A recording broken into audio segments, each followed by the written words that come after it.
আচ্ছা, এই সময় দাঁড়িয়ে যদি আপনাকে জিজ্ঞাসা করা হয় স্ট্রিট ফুডের মধ্যে কোনটা আপনার পছন্দ, 8 থেকে 80 কিন্তু একটাই উত্তর দেবে, মোমো। এই খাবারটা পছন্দ করে না এমন মানুষ খুঁজে পাওয়া যায় না। আর হবে নাই বা কেন বলুন তো?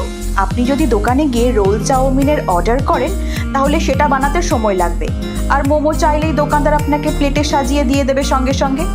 খাবারটায় কোনো তেল মশলা থাকে না, আবার খেতেও বেশ সুস্বাদু। গরম থাকে বলে মনে করা হয় এটা টাটকা, আর দামটাও একেবারে সাধ্যের মধ্যে, মাত্র 30 টাকা থেকে 35 টাকা প্রতি প্লেট। এই গরম গরম মোমো মন কেড়েছে সবার। কিন্তু আপনি কি জানেন এই মোমোর জন্ম কলকাতাতে নয়, এমনকি ভারতেও নয়। মোমোর জন্ম নেপালে। মনে করা হয় 14শ শতাব্দী নাগাদ এই খাবারের জন্ম হয়।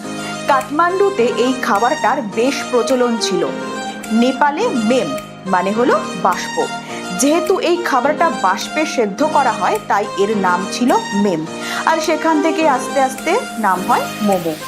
পরে কাঠমান্ডু থেকে ভুটান, তিব্বত, চীন, জাপান ছড়িয়ে পড়ে মোমো। কাঠমান্ডুবাসীরা রুটিকে সেদ্ধ করে তার ভেতর বিভিন্ন রকম মাংস, নানা রকমের সবজি পুর দিত। এবার আপনাদের বলি কাঠমান্ডুর এই খাবার কিভাবে অন্য জায়গায় গেল। নেপালের রাজকুমারীর সঙ্গে বিয়ে হয় তিব্বতের রাজার, আর বিয়ের সূত্র ধরেই এই পথ গেল নেপাল থেকে তিব্বতে। আবার নেপালি ব্যবসায়ীরা নিজেদের ব্যবসার কাজে তিব্বতে যাওয়া আসা বেড়ে গেল, আর সেটার কারণও ছিল এই বিয়ে।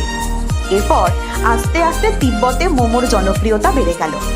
তারপর তিব্বত থেকে চীন, সেখান থেকে ভুটান, তারপর জাপানে ছড়িয়ে গেল মোমো।